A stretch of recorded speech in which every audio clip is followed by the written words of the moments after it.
In the previous two lectures, we looked at reporting data breaches to regulators. Here we are going to look at reporting data breaches to impacted individuals, and so to the data subjects themselves.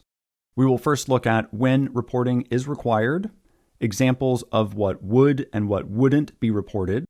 We will look at 3 exceptions which are important to commit to memory. We will define what high risk is. We will look at high risk examples, and then we will look at high-risk assessment factors. So when do we report to data subjects? I believe we've mentioned this before. Controllers must report to data subjects when the breach poses high risk to rights and freedoms of the individuals impacted.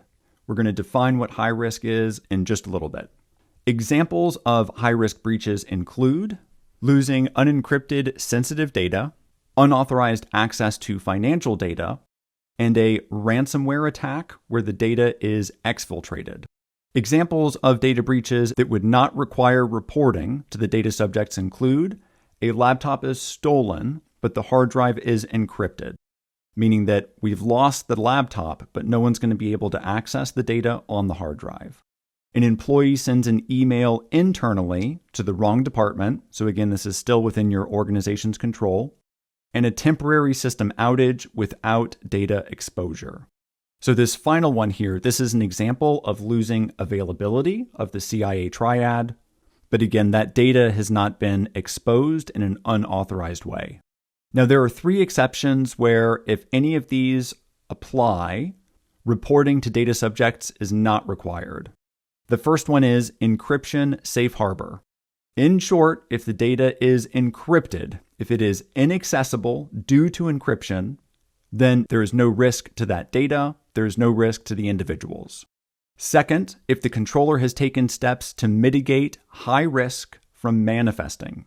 I gave an example, I believe, in the previous lecture where credentials were breached, they were lost, that is username and password. However, the organization, perhaps they immediately identified the breach and they were able to lock all of the accounts and reset all of the passwords. Finally, for lost or stolen devices, proper mobile device management means that your IT organization, again, may have the ability to wipe that stolen device.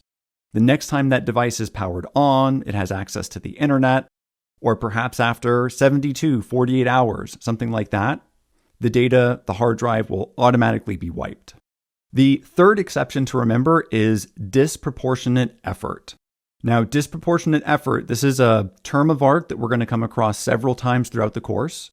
And essentially, disproportionate effort means it would take too much effort on behalf of the organization, in this case, to report to data subjects. So let's imagine the breach, the data that is lost, is of old accounts with outdated contact information. Let's say 5, 10 years old. These accounts have been long dormant, nobody uses them. It would take the organization too much effort to reach out individually to all of these data subjects to inform them. Now, in this case, while the organization may not do one-on-one outreach, they are instead required to do what's called a substitute notice. And this would be a notice that is put on the website or somehow publicized. And it would say, hey, we had a breach of this data. This is the projected impact of this breach. And this is the reason why we did not reach out to individuals one-on-one. So again, 3 exceptions. These are important to remember. Encryption safe harbor. Controller has taken steps to mitigate high risk from manifesting, and disproportionate effort. We're going to conclude this lecture by talking about high risk, by defining it and then looking at some examples. So high risk in the context of a data breach, this is when the breach is likely to result in significant adverse effects on the rights and freedoms of the data subjects. This is beyond mere inconvenience of minor issues. When this type of data is exposed, when we have this type of high-risk data breach, individuals could suffer physical, material, or non-material damage. High-risk examples include discrimination, identity theft or fraud, financial loss, damage to reputation, and loss of sensitive personal data.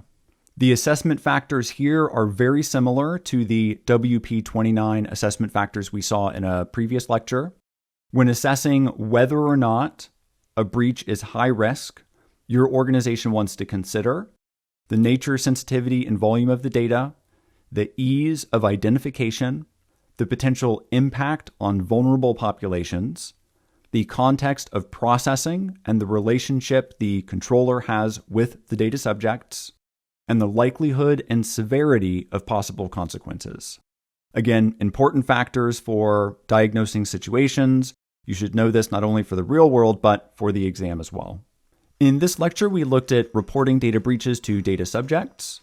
With regards to when to report, controllers must report to data subjects when the breach poses high risk to the rights and freedoms of individuals.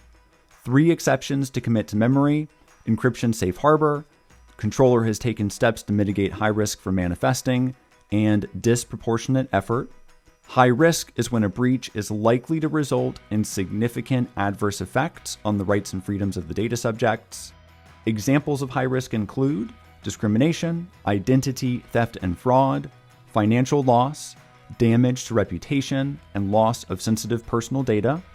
And finally, factors for assessing whether or not a breach is considered high risk include nature, sensitivity, and volume of data, ease of identification, potential impact on vulnerable populations, context of processing and the controller's relationship with the data subjects, and the likelihood and severity of possible consequences.